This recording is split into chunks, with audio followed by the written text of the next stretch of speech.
सद्गुरु प्रभु महाराज को जय। శ్రీ అచల ఋషిదుగూరు రమణయ్య సద్గురు స్వాముల వారికి జై.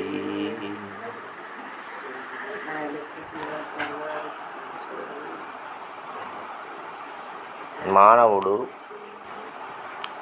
తన జీవితంలో ఈ జన్మ పాపిష్టి జన్మ, ఈ జన్మకు ఎందుకు నాకు ఈ కష్టాలు, ఈ జన్మకు నాకెందుకు బాధలు, ఈ కష్టాలు పోతాయో పోవో, ఇది ఏ జన్మలో చేసుకునే పాపమో, ఎంతకాలం ఉంటుందో,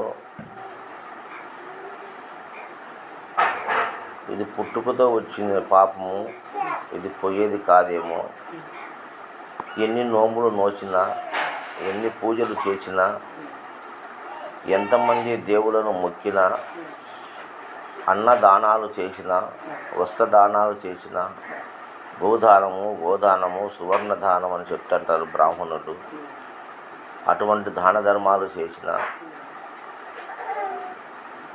ఎందుకు నాకు ఈ కష్టాలు పోలేదు, ఎందుకు నాకు ఈ బాధలు పోలేదు, ఈ జన్మకి ఇంతేనేమో మల్లయ్య, ఈ జన్మకి ఇంతేనా మల్లయ్య అని ఆయన కూడా తనికెళ్ళ భరణి కూడా పాట పాడతాడు. ఈ జన్మకి ఇంతేనా స్వామి, నాకు నా బతికే ఇంతనా, ఏంది ఇది, దీనికి విడుదల లేదా, దీనికి మోక్షము లేదా, దీనికి మార్పు జరగదా, ఇంతే నా జీవితాంతము, నేను బాగుపడుతున్న నమ్మకం కూడా సన్నగిల్లిపోయింది, క్షీణించిపోయింది, నేను ఎప్పుడు బయటపడతా అనేటువంటి అనేకమైన శారీరక మానసిక ఆర్థిక ఇబ్బందులతో ఈ మానవుడు నిరంతరము పరితపిస్తూ ఉన్నాడు. అట్ ది సేమ్ టైం ఈ సృష్టిలో 84 లక్షల జీవరాశులు ఉన్నాయి. ఇంతవరకు మనం చెప్పుకున్నామే మానవుని ఇబ్బందులు, కర్మలని చెప్పుకున్నామే. ఇవన్నీ కూడా ఒక్క మనిషికి తప్ప మిగతా 84 లక్షల జీవరాశులకు లేదు. లేవు, ఉంటాయని నువ్వేటి చెప్తావు, నాది నువ్వేటి చెప్తావు, నీది నీదే. అది నేనే కరెక్టే, ఎలా నువ్వు ఇబ్బంది పడుతుంటే చూసుకుంటాం కదా జంతువులు. వాటికి ఈ జన్మ ఇంతేనేమో, నాకు మోక్షం లేదేమో, నాకు ఆర్థికంగా శారీరకంగా మానసికంగా నేను బాధపడతా ఉండా, ఇక నాకు ఈ జన్మ లేదేమో, ఇంతేనేమో అనేటువంటి విషయం దానికి తెలియదు, అనుకోదు, వాటికి లేవై.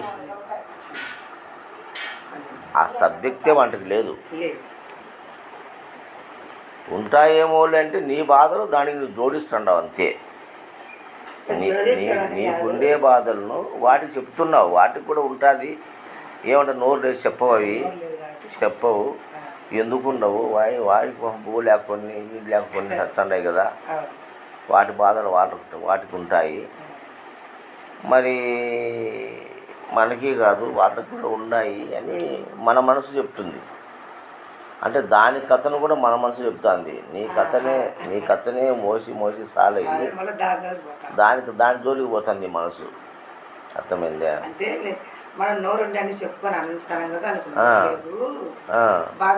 నోరు లేకపోయినా ఆనందంగా ఉండయి, అవి ఏ వద్దు బాధపడలేదు, అవి చింతించలేదు, అవి దుఃఖించలేదు, అవి ఏదో శరీరానికి గాయమైంది మానిపోతాయి.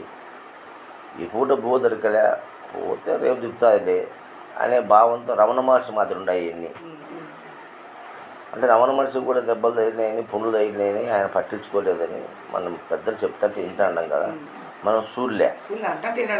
అట్టనే ఉన్నాయి కదా జంతువులన్నీ కూడా, అవునా కదా?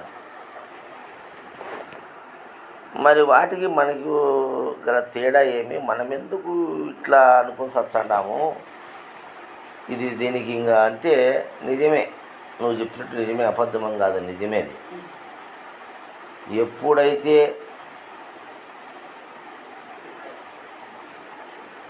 ఈ శరీరము నేను అని నువ్వు మనసులో భావించినావో, ఈ శరీరమే నేను అని నువ్వు మనసులో భావించినావో, ప్రతిదీ నీకు తగిలించుకుంటావు. నువ్వు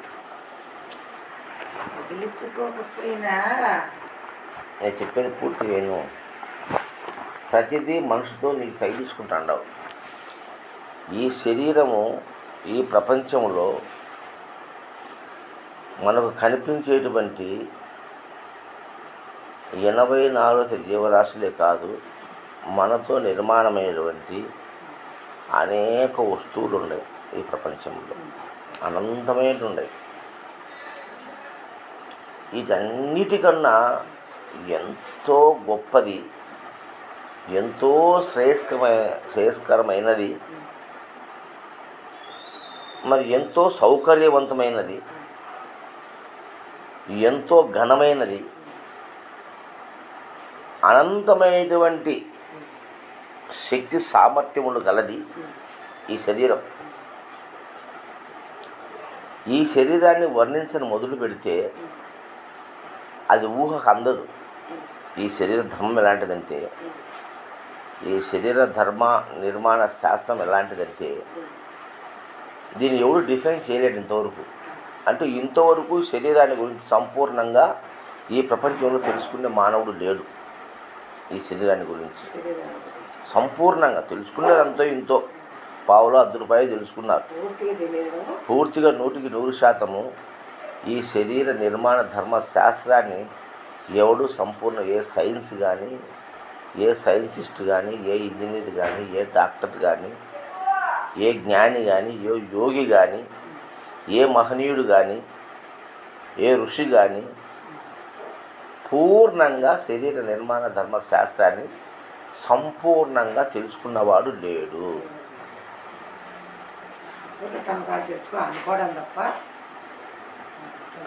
నేను శరీరాన్ని అంటాడ, తను పక్కన పెట్టు, శరీర నిర్మాణ ధర్మ శాస్త్రం చెప్తున్నాను నేను. తను తెలుసుకో, నిన్ను తెలుసుకో, పక్కన పెడదాం, ఆ సబ్జెక్ట్ కాదు ఇప్పుడు. ఇప్పుడు బాధలు ఎవరికి? శరీరానికి కదా. కష్టాలు, బాధలు, ఇబ్బందులు, దిగులు, భయము, మరి కర్మ, ఇవన్నీ శరీరానికే కదా. అవునా కదా? శరీరంతో అనుభవిస్తున్నావు కాబట్టి నువ్వు బాధపడుతున్నావు. కాబట్టి శరీరం గురించే మాట్లాడదాం ఇప్పుడు. ఈ శరీరం ఎలాంటిదంటే, ఈ విశ్వములోనే లేదు ఇంత గొప్పది. ఈ శరీరం అంత గొప్పది ఈ విశ్వములోనే లేదు.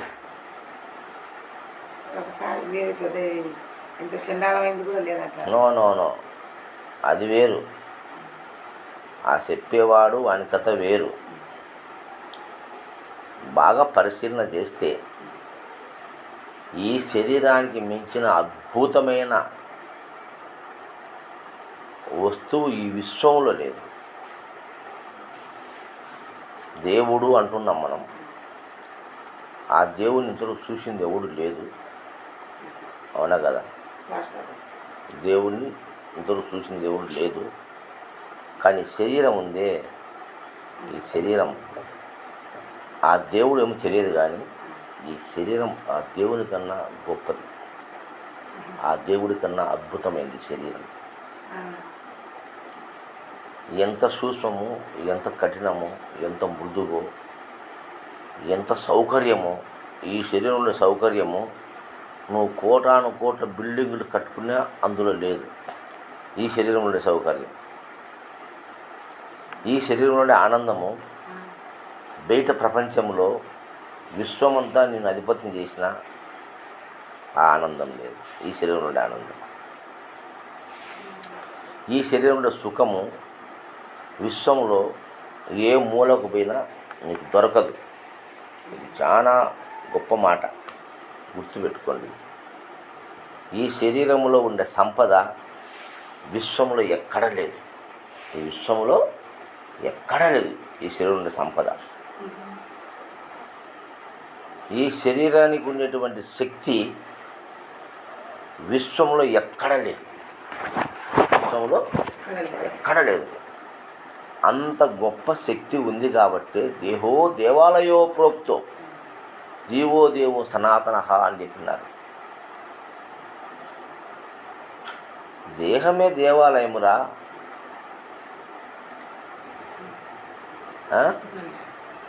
ఆ సదా ఆ దేవుడు ఈ దేహంలో ఉన్నాడురా. దేహమే దేవాలయము.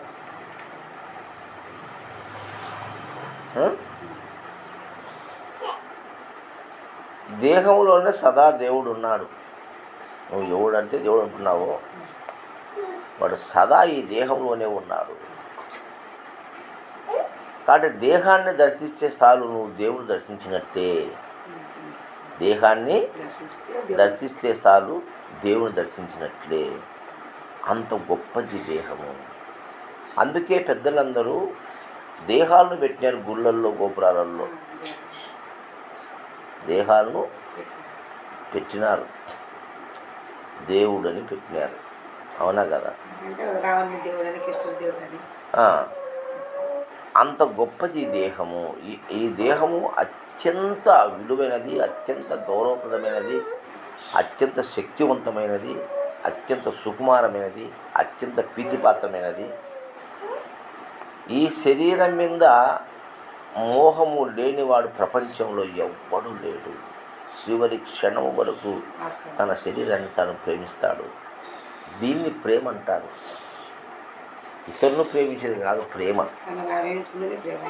ప్రేమ అంటే తన శక్తి పైన, తన యొక్క ప్రవర్తన పైన, తన యొక్క గుణగణాలపైన, తన యొక్క శరీరం పైన ఎవరికైతే ప్రేమ లేకుండా పోతుందో, ఎవరికైతే ప్రేమ ఉంటుందో అనేటువంటి తారతమ్యం గమనించినట్టయితే ప్రేమ లేని వ్యక్తి లేడు.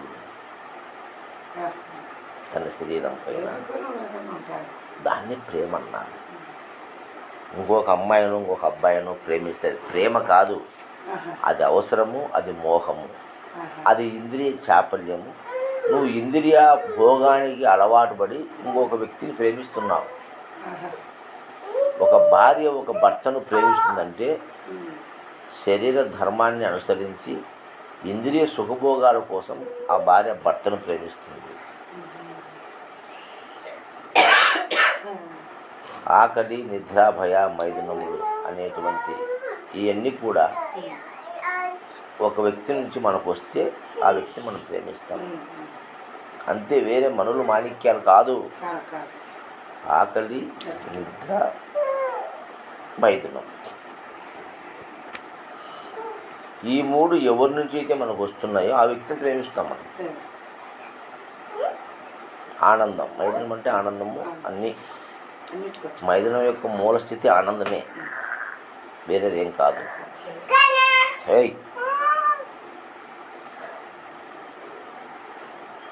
కాబట్టి పెరుగును చిరికితే చివరికి వచ్చేది వెన్న, నెయ్యి. దాన్ని ఆశించి పెరుగును చిలుకుతున్నాం మనం. చిరికేది ముఖ్యం కాదు, చిరికిన తర్వాత వచ్చేది నెయ్యి, వెన్న, నెయ్యి. చివరికి నెయ్యి వస్తుంది.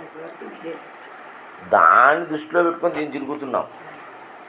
ఈ చిరికే దాంట్లో లేదు ఆనందం, ఆ ఎన్నలో ఉంది. దానికోసం మనం చిలుకుతున్నాం. అట్లనే మైథునం అనేది కూడా ఆనందం కోసమే తప్ప ఈ శరీరంలో ఏముంది? శరీరంలో ఏం లేదు. ఆ ఆనందం కోసం ఈ శరీరాలు కలుస్తుంది. అట్నే ఆకలి తీరితే ఆనందం, దప్పిక తీరితే ఆనందం, భయం పోతే ఆనందం. ఈ 4 లక్షణాలు, ఈ 4 గుణాలు, ఈ 4 అవసరాలు ఎవడైతే మనకు తీరుస్తాడో వాని మీద మనకు ప్రేమ కలుగుతుంది. లేకపోతే ప్రేమ ఏంది? ఏం పెట్టినావు వంటలే, ఏం ఉద్ధరించినావు నన్ను, ఏం పెట్టినావు చూసినాం పో. అవునా కదా? కాబట్టి ఈ 4 మీద డిపెండ్ అయింది నీ ప్రేమ. ఇది ప్రేమ కాదు, అవునా కదా. తన శరీరంలో తనను తాను ఎవరైతే ప్రేమ, దాన్ని ప్రేమ అంటారు. అది ఎప్పటికీ ఉంటుంది, అది స్థిరంగా ఉంటుంది. నువ్వు ఒక్కొని అడవిలో ఉన్న నీ దేహాన్ని నువ్వు ప్రేమిస్తావే, దట్ ఈస్ లవ్. అడవిలో ఉండే దాన్ని నీ శరీరాన్ని నువ్వు ప్రేమిస్తావు, ఎతికి పోయి స్నానం చేస్తావు నీళ్ళ కోసం, ఎతికి పోయి ఫుడ్ తింటావు, వెతికి పోయి తాగుతావు, వెతికి పోయి పండుకుంటావు, వెతికి పోయి మైదనం కావిస్తావు, అవునా కదా. నువ్వు ఒంటరిగా ఉన్నావు, అది కదా ప్రేమ అంటే. ఎవరి మీద ప్రేమతో నువ్వు ఒంటరిగా అడవిలో ఉన్నా కూడా, రెండో వ్యక్తి లేకపోయినా కూడా, నువ్వు ఎవరి కోసం పోయి అన్నం తిన్నావు, నువ్వు ఎవరి కోసం పోయి నీళ్లు తాగినావు, సాహసం చేసి సస్తమనే భయం కూడా లేకుండా కొన్ని సందర్భాలలో సాహసం చేసి కొండలెక్కి గుట్టలెక్కి చెట్లెక్కి పుట్టలెక్కి పండ్లు పొలాలు కోసుకొని తింటాం. ఎవరి కోసం తిన్నావు, అవునా. దాన్ని ప్రేమ అంటారు. అట్లా ఈ శరీరంలో అనంతమైనటువంటి శక్తి ఉన్నది.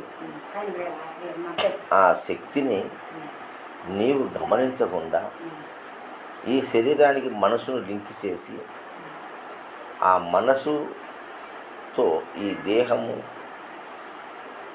అనేటువంటి విషయానికి రెండింటికి లింక్ చేసి మనసు జోడించడం వల్ల నాకు బాధ, కష్టము, సుఖం అని నువ్వు అంటున్నవే తప్ప, శరీరం నిరంతరము నీ క్షేమాన్ని కోరి, నీ ఉన్నతిని కోరి అది పనిచేస్తూ ఉంది. శరీరం దాహం వేస్తే చెప్తుంది, ఆకలేస్తే చెప్తుంది, ప్రమాదం పొంచి ఉంటే పరిగెత్తమంటుంది, అవునా కాదు. ఈ ఆడ అన్నం పెడుతుంటే ఆడిపోమ్మంటుంది, ఆడ మంచి ఉంటే ఆడిపోమ్మంటుంది, ఆడ సుఖం ఉంటే ఆడిపోమ్మంటుంది, ఇక్కడ శాంతి ఉంటే పొమ్మంటుంది, అవునా కదా. వాళ్ళ మధ్యలో ఉండాలని ప్రయత్నం చేస్తుంది శరీరాన్ని, అవునా కదా. ఈ శరీరం తనకు తాను ఎన్నో చేసుకుంటా ఉంది. నువ్వు చేస్తున్నావా? జీర్ణక్రియ చేస్తూ ఉంది, కిడ్నీలలో శుద్ధి చేస్తూ ఉంది, లివర్లో శుద్ధి చేస్తూ ఉంది, ఊపిరితిత్తుల్లో శుద్ధి చేస్తూ ఉంది, గుండె ద్వారా పంపు చేస్తుంది, 72 నరాల ద్వారా శరీరాన్ని మొత్తం కదిలిస్తూ ఉంది. స్పర్శ జ్ఞానం ఉంది, దృష్టి ఉంది, వినికిడి ఉంది, రుచి ఉంది, వాసన ఉంది. ఇన్ని ఎవడు చేస్తున్నాడు? శరీరం కదా చేసేది. ఈ శరీరం చేసే పని ఈ విశ్వంలో ఏ యంత్రము చేయలేదు. ఈ విశ్వంలో ఏ యంత్రము చేయలేదు. ప్రకృతికి ప్రతిరూపం, పరమాత్మకు ప్రతిరూపం ఈ దేహం. ప్రకృతికి పరమాత్మకు ప్రతిరూపం ఈ దేహం. ఈ దేహం ఎంతో అద్భుతమైంది. ఈ దేహం పూజింపతగ్గది. ఈ దేహము పూజింపతగ్గది. అసలు ఆ మాట అనుకుంటే అరే ఎంత నిర్లక్ష్యం చేసినారు ఈ దేహాన్ని. సమస్తము నా జీవితం మొత్తం దీని మీదనే ఆధారపడింది, అవునా కదా. నా జీవితం మొత్తం ఈ దేహం చూడు. బాల్యాన్ని ఇచ్చింది నాకు, యవ్వనాన్ని ఇచ్చింది నాకు, అవునా కదా. మరి మళ్ళీ వృద్ధాప్యం ఇచ్చింది, కౌమార దశ ఇచ్చింది. ఇన్ని రకాల మార్పులు చేర్పు చేసింది నాలో. 64 కళలు ఈ దేహానికి ఉన్నాయి. 64 కళలు ఉన్నాయి దేహానికి. 96 తత్వాలు ఉన్నాయి ఈ దేహానికి. నువ్వు బాగా గమనిస్తే, నువ్వు బాగా దీని కనుక సృజిస్తే, చూస్తే, ఈ దేహంతో నువ్వు సహవాసం చేస్తే, ఈ దేహంతో నువ్వు పెనవేయబడి పడితే, ఈ దేహము ఇచ్చినంత చేసినంత సహాయం కానీ, ఇచ్చినంత బలము కానీ, ఇచ్చినంత శక్తి కానీ, ఇచ్చినంత ఆనందం కానీ ఈ విశ్వంలో ఏ వ్యక్తి నీకు ఇవ్వలేదు. నిజమా కదా. ఈ నగ్న సత్యాలు తెలుసుకోవాలి. ఈ దేహం ఇచ్చినంత శక్తి నీకు ఎవరిని ఇచ్చినారా? ఈ దేహం ఇచ్చిన జ్ఞానం ఎవరిని ఇచ్చినారా? ఈ దేహం ఇచ్చిన సాయం నీకు ఎవరిని చేసినారా? ఈ దేహం ఇచ్చిన ఆనందం నీకు ఎవరిని ఇచ్చినారా? ఎవరు ఇవ్వలేదు. కానీ నీ శరీరము ఒకసారి కళ్ళు మూసుకొని తలుచుకుంటే ఎంత మేలు చేసిందమ్మా. ఈ శరీరం చేసిన మేలు కోటి జన్మలెత్తిన రుణం తీర్చుకోలేవు. ఈ శరీరం చేసినటువంటి సహాయము కోటి జన్మలెత్తిన దాని రుణం నువ్వు తీర్చుకోలేవు. సెకండ్ తను తాను శుద్ధి చేసుకుంటుంది, బాగా చేసుకుంటుంది. నిమిషానికి అర్థం ఉంటే చూసుకుంటావు. పోయింది ఎందుకు అర్థం ఉంటే ఇట్టబోతా. అవునా కదా? ఎందుకు అంత గొప్పది. ఎన్నిసార్లు చూసినా తనివి తీరనిది దేహం. ఎన్నిసార్లు చూసినా తనివి తీరనిది. అంత అందమైనది దేహం, అంత అద్భుతమైనది ఈ దేహం. దాన్ని గుర్తించలే మనం. నిరంతరం అది మనకు హెల్ప్ చేస్తుంది, సహాయం చేస్తుంది. నిరంతరం చేసి నువ్వు మనసు లింక్ చేసి నాకు బాగలేదు, నాకు ఇది బతుకుంటున్నావే. తను పడే శ్రమను చూస్తున్నావా నువ్వు? ఆ దేహం పడే శ్రమను చూస్తున్నావా? నాలుగు కూర్చుంటే టక్టక్కన లోపలేస్తుండవే కానీ మరి ఇది ఎట్లా జీర్ణం చేస్తుంది? ఇది తినడం తప్ప నువ్వు తింటావు, వెనకమ్మడి బజ్జీలు తింటావు, శనగపిండి తింటావు, మళ్ళీ పాయసం తాగుతీవి, మళ్ళీ టీ తాగుతీవి. ఇన్నిటిని వేరు చేసి లోపల డిసైడ్ చేసి వాటి జీర్ణం చేసి దేని నుంచే వచ్చే శక్తి దాన్ని తీసుకొని ఎట్లా లోపల చేస్తూ ఉంది. తాగుడుపోతాడు, మందు తాగుతారు. ఎంత బాధపడుతుంది ఈ దేహం. నీ మనసు ఆనందపడుతుంది. ఈ దేహం ఎంత బాధపడుతుందో గమనించినావా? చూసినావా నువ్వు? ఆ మందును డిబేట్ చేసి విరగ్గొట్టి నీకు అనుకూలంగా చేసి నీ శరీరానికి అందిస్తుంది. అవునా కదా?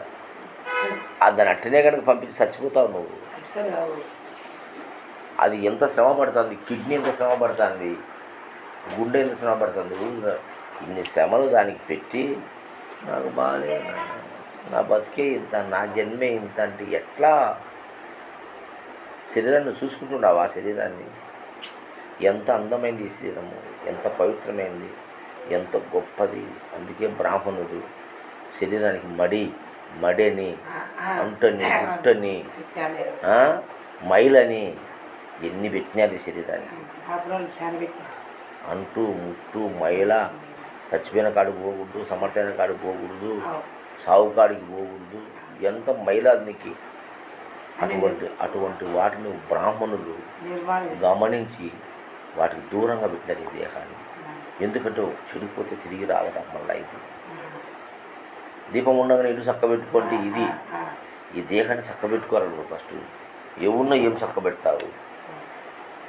నువ్వు చక్కబెట్టుకో. ఈ దేహమే పరమాత్మ స్వరూపం. నేను శవానికి ఎందుకు మనం నమస్కారం చేసుకుంటున్నాం? వాడు దుర్మార్గుడు కానీ వాడు ఎట్లా కానీ వానికి నమస్కారం సత్యనాలు చేసుకుంటున్నాం. ఎందుకు చేసుకుంటున్నాం అంటే ఆ దేహం అంత పవిత్రమైనది, పోతుంది నాడు. అటువంటి గొప్ప శక్తివంతమైన ఈ దేహాన్ని గురించి ఎందుకు ఈ మానవుడు నాకు పిలిచి వచ్చి అది వచ్చా, ఈ కష్టము ఆ కష్టము, నా బతుకంతా ఇంతే, నన్ను బాగా చేసేమో, ఆ దేవునికి ఉన్నమయ్యా, వాడు ఉన్నాడా లేడా, నా యొక్క దీన్ని ఇంటున్నాడా లేడా, నన్ను సరిచేస్తాడా లేడా, ఈ జన్మ ఇంతేనా అంటున్నాడే. నువ్వేం చేస్తున్నావు నీ దేహానికి?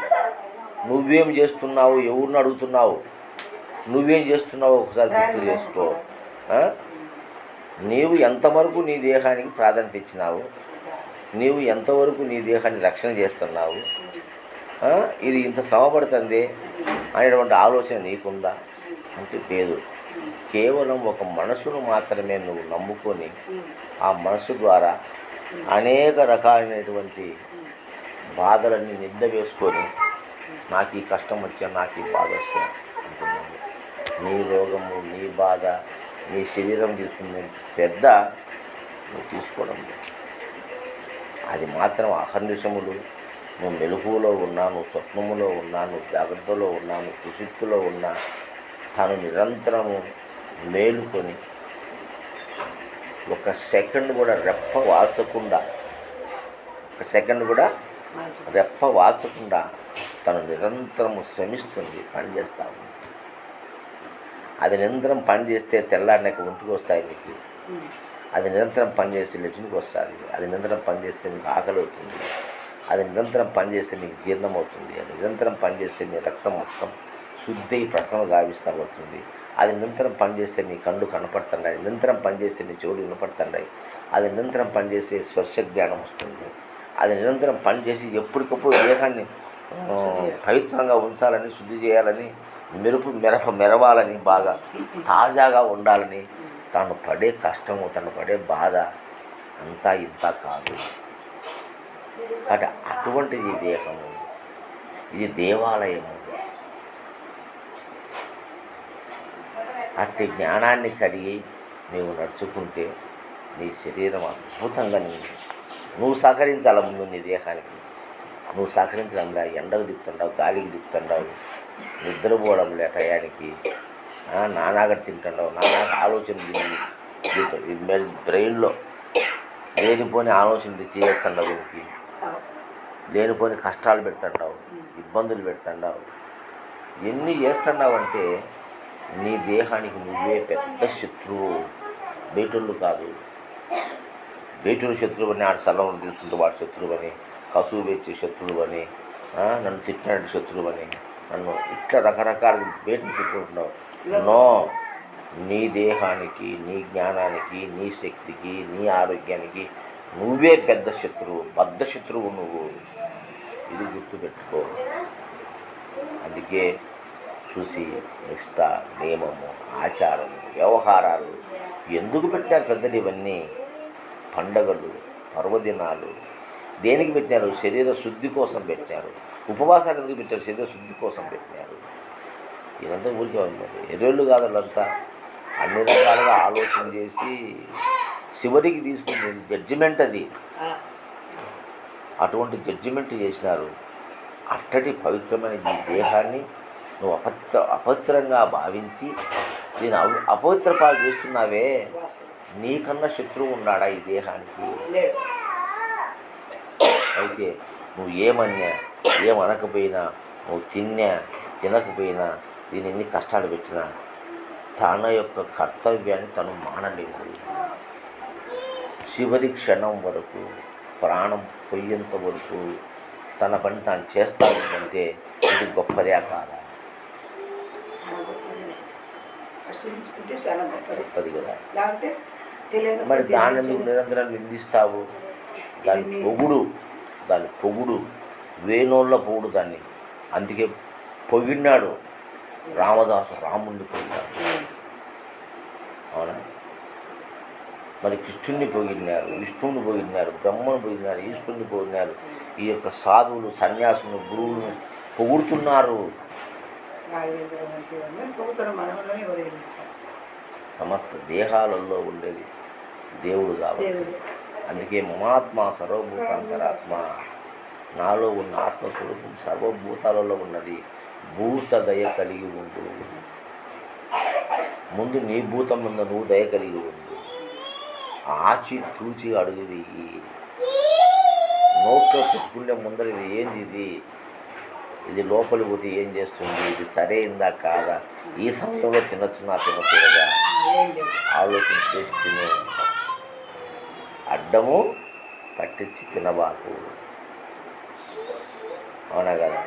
అందుకే బ్రాహ్మణులు తన ఇంట్లో మడికట్టి చేసిన ఆహారాన్ని తిన్నప్పుడు వాళ్ళు పరధ్యానంలో తింటారేమో, కానీ బయట ఎక్కడ భోజనానికి పోయినా, హోటల్కి పోయినా వాళ్ళు మంత్రించుకుంది తినరు. నువ్వు గ్లాస్ మంచినీళ్ళు ఇచ్చిన శుద్ధి చేసుకొని తాగుతారు. మంత్రాలు చదువుకోండి స్వామి, ఈ సమయంలో నాకు దాహంగా ఉంది, ఈ ఇంటి వాళ్ళు ఇచ్చినారు నాకు, వాళ్ళ కృతజ్ఞతలు, కానీ ఇందులో ఏదైనా దోషం ఉంటే లేకుండా నన్ను రక్షణ చెయ్యి అని దేవుని తలుచుకొని మంత్రరూపంలో తాగుతారు. ఒక పూటలో అన్నం తింటే శుద్ధి చేసుకొని తింటారు, అవునా కదా. ఇట్లా లోపలి ప్రతిదాన్ని ఒక ఆచార వ్యవహారంతో తీసుకుంటారు. అంత గొప్పది ఈ దేహము.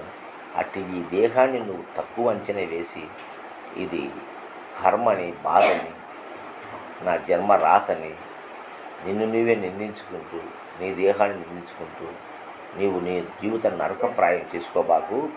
ఈనాటి నుంచి తెలుసుకొని ఈ దేహం ఎంతో పవిత్రమైంది, దీనికి కావాల్సిన ప్రతిదాన్ని సమకూర్చి అందించు, ప్రతి విషయాన్ని సమకూర్చి అందించు, దానికోసం బతుకు.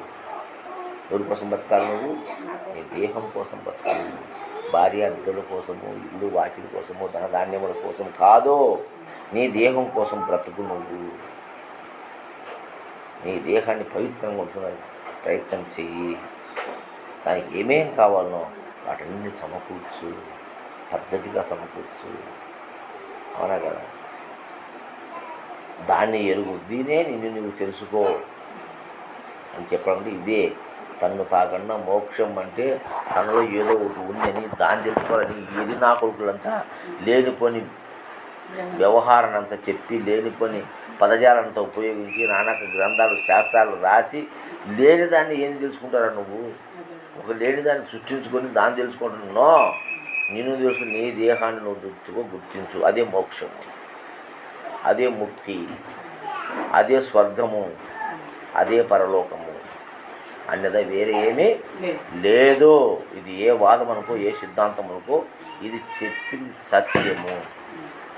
100కి 100% ఇది నిజము అని గుర్తించండి ఓ మానవులారా. దాన్ని వదిలేసి ఏందో ఉంటుందని లోపల, అది కంటికి కాండదని, అది ఇంద్రియాతీతమని దాని మీద సొడ్డు పెట్టి దానికి వేదాలు రాసి, శాస్త్రాలు రాసి, ఉపనిషత్తులు రాసి, సిద్ధాంతాలు చేసి, రాద్ధాంతాలు చేసి, సాంప్రదాయాలు సృష్టించి ఇన్ని రకాల కథలు పడి చేసుకుంటూ ఉండరు. ఇదంతా వ్యర్థము. ఇదంతా వ్యయ ప్రయాసతో కూడడమే తప్ప నీకు ఇసుమంత కూడా సహకారం అందించదు, చెయ్యదు. కాబట్టి దేహో దేవాలయో జీవో దేవసనాతన. ఈ దేహం అతి పవిత్రమైనది. దీన్ని శుద్ధి చేసుకోవడానికి ప్రయత్నం చేయి.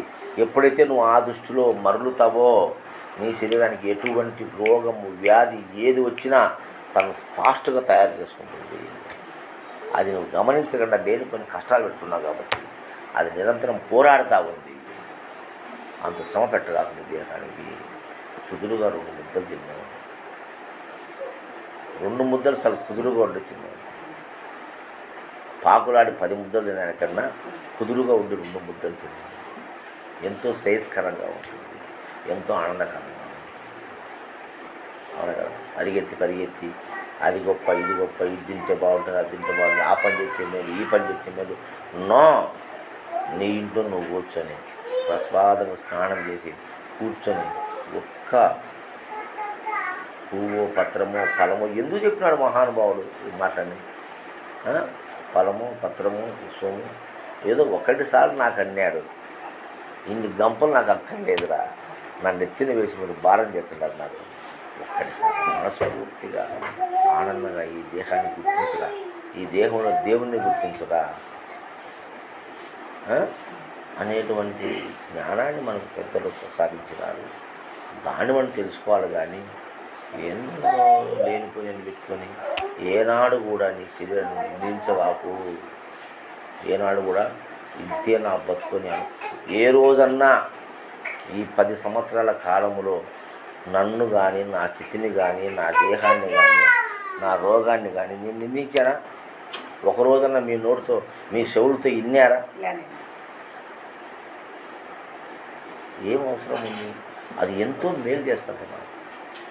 అది ఎంతో మేలు. దానికి ఎప్పుడు కృతజ్ఞత కలిగి ఉండు. ఎవరికో కాదు కృతజ్ఞత, నీ దేహానికి నువ్వు కృతజ్ఞత కలిగి ఉండు. అది ఉంటే నువ్వు ఉండు, అది లేకపోతే నువ్వు. మరి దాన్ని గుర్తించకుండా దేనికోసమో పాకులాడుతున్నావు నువ్వు.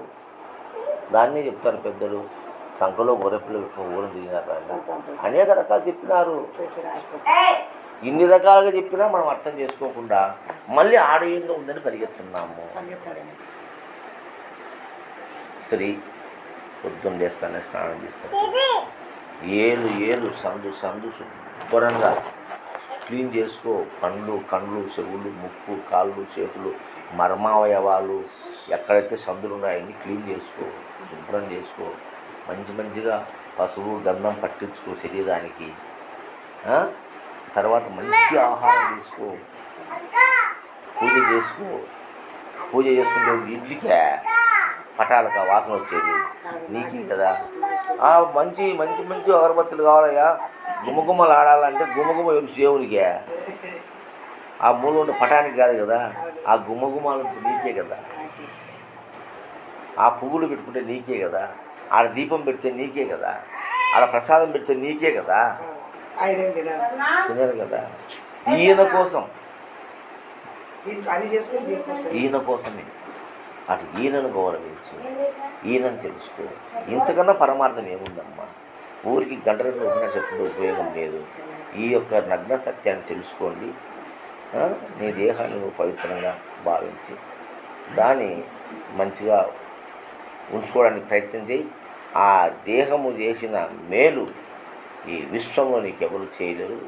ఈ దేహంలో శక్తి విశ్వంలో ఎక్కడ లేదు. విశ్వంలో అనంతమైన శక్తి ఈ దేహానికి ఉంది. ఇది చూసేదానికి చిన్నదే అయినప్పటికీ విశ్వానికన్నా అనంతంగా శక్తి ఉంది ఈ దేహంలో. అది మనం గుర్తించాలా. జై సద్గురు మహారాజుకు జై.